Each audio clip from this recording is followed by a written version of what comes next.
Here's John Catsimatidis and Rita Cosby. Breaking news, WABC. And welcome to Katz and Cosby. Big news today. And joining us, John, in the studio, we have with us Peter Schweizer. He, of course, is head of the Government Accountability Institute, mega best-selling author, also contributed to Breitbart. And you've got some big news on Joe Biden's phone number. Tell us about it. Well, yeah, it's very interesting. I mean, one of the counter arguments that Democrats have made is, well, how is Joe Biden involved in this? You haven't demonstrated that Joe Biden's involved. Well, if you look at the Hunter Biden laptop, you discover that Hunter Biden had been paying, among other things, Joe Biden's phone bill. He bought him an AT&T cell phone, paid it from 2009 to 2017 when Joe Biden was vice president of the United States. Then Hunter says, Dad, you need to start paying your own phone bill. Well, we obtained that phone number and we've shared it with individuals, and the Oversight Committee in Congress is going to subpoena those phone records. And what's important here is this is not a government phone. This is not Joe Biden's private phone that he's paying for himself. It's actually Hunter Biden's business that paid for it. So we know Joe Biden called him, his business partners, Eric Schweizer, and other people called him. I think it's going to yield a lot of interesting information as to who Joe Biden was talking to on this phone that was being paid for by his son. And who exactly in Congress has subpoenaed this, and have they done it already? It's the House Oversight Committee, and my understanding is they have subpoenaed those records. Wow, so that's James Comer's now, team. On the House Oversight Committee, Comer was on television the other day, and he says they can't find some of their whistleblowers. Yeah, the informants. Yes, yeah, no, it's very troubling that the pattern that we're seeing here. We hear that you have these whistleblower complaints filed by people in the IRS that were looking at Hunter Biden's failure to pay taxes. They issued a whistleblower complaint to Congress. The report is that those individuals have been removed from the case, which is contrary, I think, to the whistleblower law. You're not allowed to remove somebody from their position just because they filed a whistleblower complaint. And you also have an interference with a congressional investigation, let's which is let a everybody crime. know who's in the studio with us, and we also have Alan Dershowitz on the phone with us, and he'll talk about this.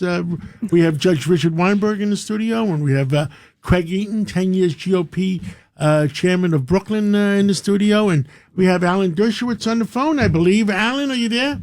I am always there on Tuesday. It must be Tuesday because you never miss one. The rest of the week, no, it's so important. Yeah. Are you hearing what Peter Schweizer is saying? I mean, any questions, Alan? I mean, the question I have is, we're turning into a country in which we are searching for crimes by everybody on both sides. And, maybe that's a good thing. Maybe everybody should be subject to the highest possible standard. But what we're getting is, I think, tit for tat. The Republicans went after the Democrats went after the Republicans. I want to see our people go back to doing their business and not, I want to see more lawyers unemployed. Right now, that's not my objection to that. Not my objection. Joe Biden got a great line off at the event for the newspaper people the other night when he said, employment is up in this country, and I'm not even counting all the lawyers that Donald Trump has had to hire. So, it's just that everything is now legal, illegal, questionable. But let's look into this. I'm not aware that it's a crime to have somebody pay for your phone bill. But what happened to the whistleblowers? I mean, did somebody rub them out? I mean, what happened? Yeah, and what a coincidence, right? When, of course, Congress is looking for them desperately, John, as you point out. I mean, the timing of this is interesting, Professor Dershowitz. Well, we should always be protecting our whistleblowers if they're genuine whistleblowers.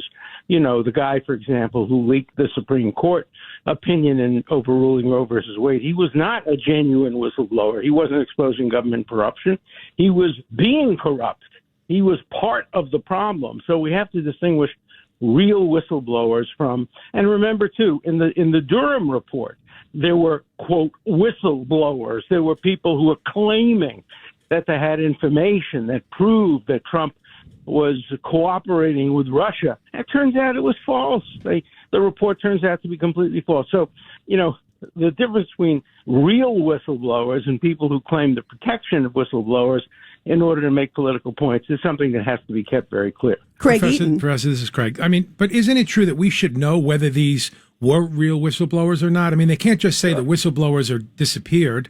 They should tell us they weren't good or they weren't truthful. Well, what happened to them? Or they got pressure within their agencies. Yeah, because it makes it suspect that that now all of a sudden. Now? Well, wait. The IRS says they removed their whistleblowers. Yeah, what does that mean? Yeah, well, this is amazing. They basically removed the whole team that was investigating the Hunter Biden taxes, right, Peter Schweizer? They were doing too good of a job, and they're not doing their job. We need some transparency. Yeah, what do you make, Peter Schweizer? I mean, so what happened in 2018 was the IRS looked into the fact that Hunter Biden had taken in all this foreign income. We exposed it in Secret Empires in 2018. That sort of launched the grand jury, and you had this IRS investigation.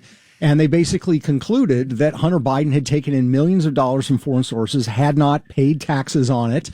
You have this friend, this lawyer in Los Angeles, that paid $2 million to the IRS to pay some of the back taxes. But the IRS was looking into charges of tax evasion. They went to congressional committees and complained that they believed there had been political interference from DOJ. I haven't seen the details, but this was the claim. And now, lo and behold, the IRS says we're going to remove the team from investigating Hunter Biden, who've been on it now for, 5 years? And we're going to start, apparently going to have to start the whole thing over So again. what does that mean to the investigation? What does that mean? I think it's massive. First of all, and Professor Dershowitz can jump in here, I think it's illegal by the whistleblower statute. You cannot remove somebody from their position simply because they made a whistleblower complaint. So who's going to prosecute? I mean, who's going to go? I mean, if the FBI works for the Department of Justice and the Department of Justice says jump and the FBI says how high? Whoa, it's worse than that. What John. the hell's going on? It's Who's worse- going to enforce the laws of the It's United worse States? than that. That's scary. It's worse than that because this group in the IRS was removed at the directive of the Justice Department. Yeah. So that's how bad it really is. Now, doesn't this reek of the word retaliation, Professor Dershowitz? Well, and remember, too, what can be seen by some people as part of a pattern, the former vice president of the United States tells the head of Ukraine that unless you call off your prosecutor, we're not going to send the money to Ukraine. I mean, if that is true as well, it seems to be part of a pattern of putting pressure on investigators, whether it be Ukrainian investigators or American investigators, either to investigate more people politically or to stop investigating people politically. But, we're losing our faith in the American criminal justice system. We're seeing so many things, and the Durham report increases that loss of faith. It proves conclusively that a double standard was applied to the investigation of Hillary Clinton, who I voted for and supported and and contributed to. But and by the way, where do we stand? Is it going to be, if Biden doesn't run, is it going to be Hillary or is it going to be Michelle Obama? Well, you saw that article. But and as a tease, everybody, we have Doug Schoen. Doug Schoen is coming up later in the show to give us the answer, John. Doug Schoen wrote the article with Andy Stein. One of my best former students. Doug was everything. He's a good guy. Everything Doug has done well is attributable to him having been in my class. Absolutely.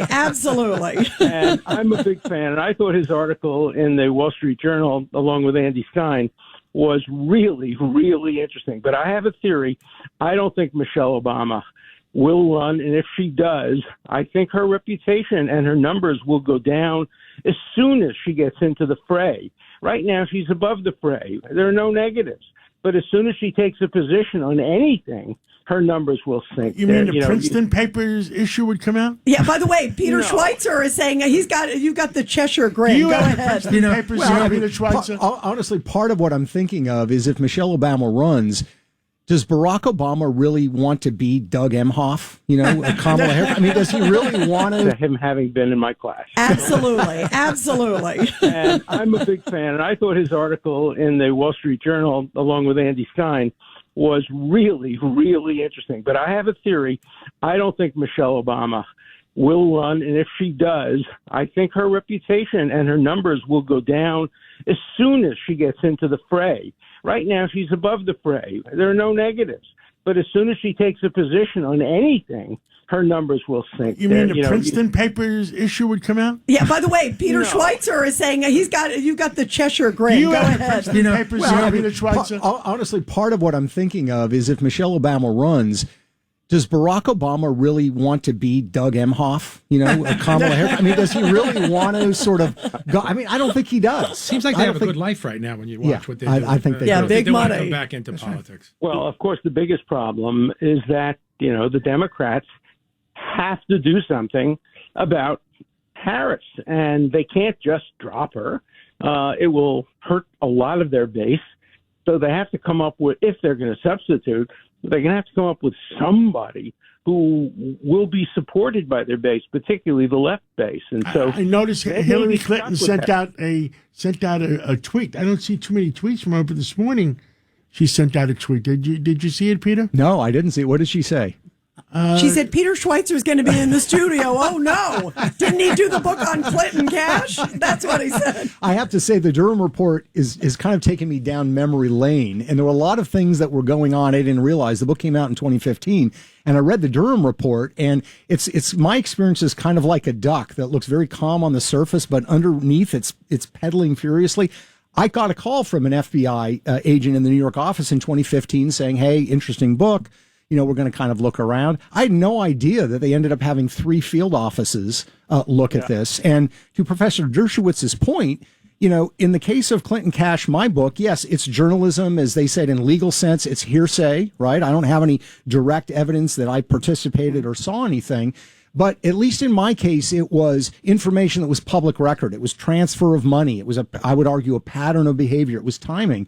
When it comes to the Russia collusion thing, it was an anonymous dossier that nobody wanted to claim, that had no public sourcing. There was allegations, but nothing. It was a total fabrication. Yes. And that's the shameful part. That's the part that they actually went before the court and basically lied or misrepresented and said this is accurate, right, Judge? By the way, it's not just a court. It's a court that only hears one side, and therefore it's doubly important for the government to be accurate because there's no other side to correct them. But, you and I have something in common. Your book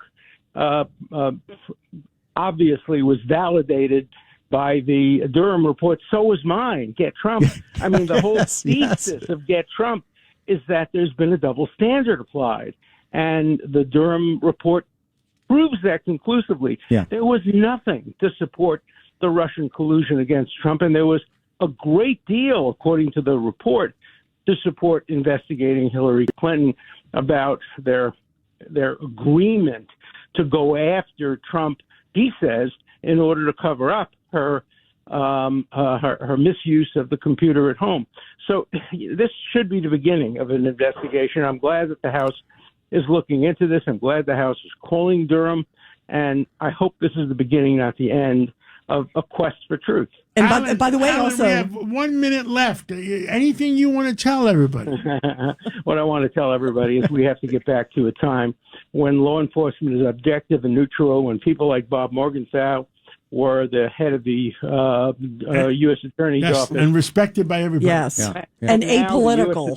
The U.S. Attorney, who is now the head of the Boston office, has just been forced to resign because she was found at a fundraising event, which is illegal under the Hatch Act.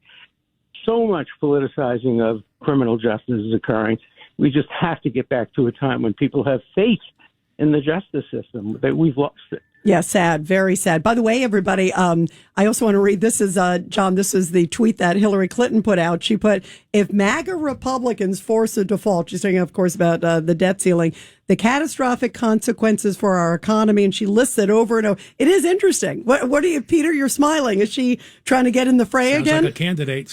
Yes. I think she's feeling the waters a little bit. And the thing you have to remember about the Clintons, and they do obviously have, I think, an interest in advancing their political agenda, but also their entire business in terms of speaking fees, in terms of raising money for the Clinton Foundation, is directly correlated to her political career.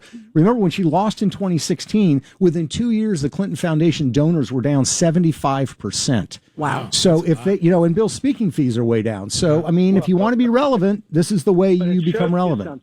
it shows you something that these foundations, like the Clinton Foundation, the people who contribute to them contribute to these foundations, not necessarily to do good, but to get access. Yes. They want to piss with the large dogs. I love that. That's a great analogy.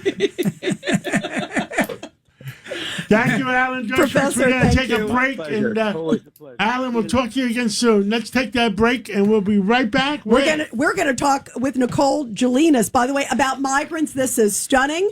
Now maybe being in 20 schools attached to the gyms. Is that where you want to put migrants, and including in pre-K and elementary? Much more after the break. You talk. We listen. 77 WABC. You walk the store looking for the perfect seasoning. Goya, adobo. For the delicious steaks you just picked up.